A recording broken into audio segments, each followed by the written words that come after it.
Então, nós estamos aqui com o senhor Martins e nós vamos fazer mais perguntinhas para ele. Pera. Que a Bíblia... Para o senhor, o que a Bíblia diz sobre o legalismo? Muito bem, boa tarde. É um prazer receber esses adolescentes, alunos aqui do Colégio São Lucas. É um prazer receber vocês e para dar a resposta aqui do que vocês realmente estão incumbidos aqui nessa tarde, recebendo na minha residência com muito prazer. Primeiro, o legalismo é, em suma, algo que não é do início. É uma coisa que, com o desenvolvimento do tempo, eles vêm criando espaço de legalizar religiões no mundo. Não foi do mundo antigo, é do mundo mais atualizado, né? E o legalismo, na verdade, eles têm uma diferença muito grande. O foco do legalismo, eles têm uma diferença do verdadeiro sentido religioso e que, na verdade, foi ensinado por Jesus. As religiões, as grandes religiões do mundo, eles têm um foco a esse assunto. O que nós precisamos é entender que todo legalismo tem que ter base bíblica. E se o legalismo fugir disso, então essa não será uma sociedade próspera. Nós não teremos assim algo tão importante que é priorizar a própria vontade de Deus. Então eu quero deixar bem claro que para nós que estudamos a Bíblia e somos responsáveis por ensinar aquilo que é verdade ao povo, nós temos que seguir uma rota especial, inspiradora, que é de Deus. Até então, tudo bem. Saiu fora disso, nós também não aprovamos, porque Jesus não aprovou. Não é verdade? É. Para o senhor, como pode-se viver a vida para Deus? É muito simples. Viver uma vida para Deus é viver uma vida fora desses padrões que nós entendemos que é o padrão mundano. A paz que não é de Deus, aquele mundo que não é de Deus. Então, ser cristão para Deus, na verdade é seguir essa fé. Porque sem fé é impossível agradar a Deus. Eu só posso crescer na minha vida, eu só posso realizar meus sonhos se eu tiver fé. Então, ser cristão para Deus, nessa rota da pergunta, é você ter uma intimidade com Deus de uma forma toda especial, que a gente possa conversar com Ele através das orações, ter aquela vida de louvor, de gratidão a Deus, de cultuar o nome de Deus. Tudo isso enfoca o verdadeiro do sentido, isto é, do verdadeiro cristão. E por que precisamos confessar nossos pecados se eles já foram todos perdoados? Muito bem, Vitória. Boa pergunta, né? A verdade é necessário ser confessado, não é o confessar para as pessoas, tanto não. Nossa comunhão deve ser direta com Deus. Evidentemente que se eu peco, eu converso com os meus ao redor, meus amigos, meus irmãos, minha família, se eu confessei que fiz isto, evidentemente, isso é importante. A Bíblia diz que aqueles que confessam seus pecados e deixam, alcançarão a misericórdia. Aí, Vitória, é assim, nós somos pecadores, evidentemente, e a gente peca uma vez, às vezes peca duas, peca mais, e a gente precisa, o perdão quando ele vem, por exemplo, Jesus perdoa alguém que pecou, está perdoado, mas na luta desta vida, essa pessoa, no caminho, ela tropeçou de novo, então se perdeu por isso? Não, existe uma razão. Observe o que a Bíblia diz. quando Pedro pergunta a Jesus: Mestre, quantas vezes eu devo perdoar a meu irmão? Até 7 vezes? E a resposta de Jesus foi: não te digo até 7, mas até 70 vezes 7. Quer dizer, Jesus é amante, tanto ele pode dar o perdão, como ele é amante. Não quer dizer que uma pessoa foi perdoado e essa pessoa voltou a pecado, que não tenha. A Bíblia também diz que cairá o justo 7 vezes e ficará de pé. O importante é que não é importante pecar. O importante é reconhecer esse pecado que é praticado. Por isso que quando Jesus perdoa alguém, está perdoado. Só que devido a essa fraqueza humana, a gente pode, qualquer ser humano pode voltar a errar de novo, não é verdade? Pode errar 1, 2, 3 vezes, pode errar mais.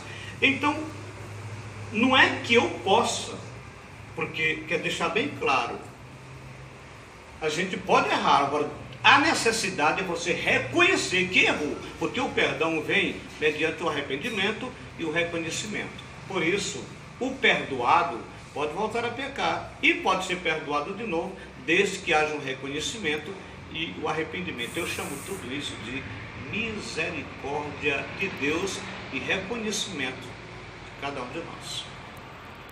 Para o Senhor, o que é ser cristão carnal? Muito bem. Ser cristão carnal, evidentemente, não é esse o foco de Deus, e não deve também ser essa a vida de um cristão. Eu já disse em resposta a perguntas anteriores, eu respondi que a gente tem que batalhar e ter objetivo, ter foco. Evidentemente que sim. Agora, o cristão carnal, eu me lembro bastante dos corintianos. A Bíblia chama dos coríntios, né? E ele escreveu carta aos coríntios e disse que os coríntios eram carnais, eram cristãos carnais. E nós entendemos que cristãos carnais é aqueles que têm os olhos para servir a Deus, mas são carnais, quer dizer, eles gostam das coisas que são mundanas, que se dão às vaidades, se dão aos vícios, se dão às pornografias, se dão aquilo, mas querem ter um nome especial de que é cristão. Então, ser cristão é carnal, como foi a pergunta da nossa adolescente.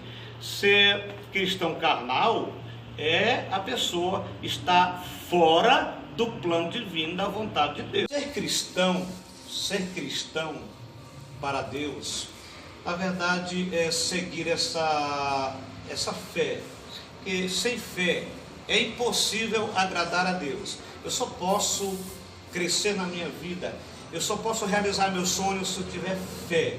Então, ser cristão para Deus, nessa rota da pergunta, é você ter uma intimidade com Deus de uma forma toda especial, que a gente possa conversar com Ele através das orações, ter aquela vida de louvor, de gratidão a Deus, de cultuar o nome de Deus. Tudo isso enfoca o verdadeiro do sentido, isto é, do verdadeiro cristão. E por que precisamos confessar nossos pecados se eles já foram todos perdoados? Muito bem, Vitória. Boa pergunta, né? Na verdade, é necessário ser confessado, não é o confessar para as pessoas, tanto não. Nossa comunhão deve ser direta com Deus. Evidentemente que se eu peco, eu converso com os meus ao redor, meus amigos, meus irmãos, minha família, se eu confessei que fiz isto, evidentemente, isso é importante. A Bíblia diz que aqueles que confessam seus pecados e deixam, alcançará a misericórdia. Aí, Vitória, é assim, nós somos pecadores, evidentemente, e a gente peca uma vez, às vezes peca duas, peca mais, e a gente precisa, o perdão quando ele vem, por exemplo,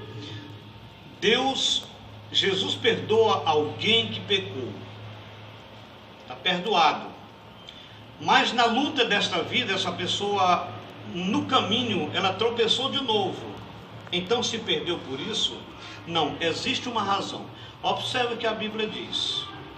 Quando Pedro pergunta a Jesus: Mestre, quantas vezes eu devo perdoar a meu irmão? Até 7 vezes? E a resposta de Jesus foi: não te digo até 7, mas até 70 vezes 7. Quer dizer, Jesus é amante, tanto ele pode dar o perdão, como ele é amante.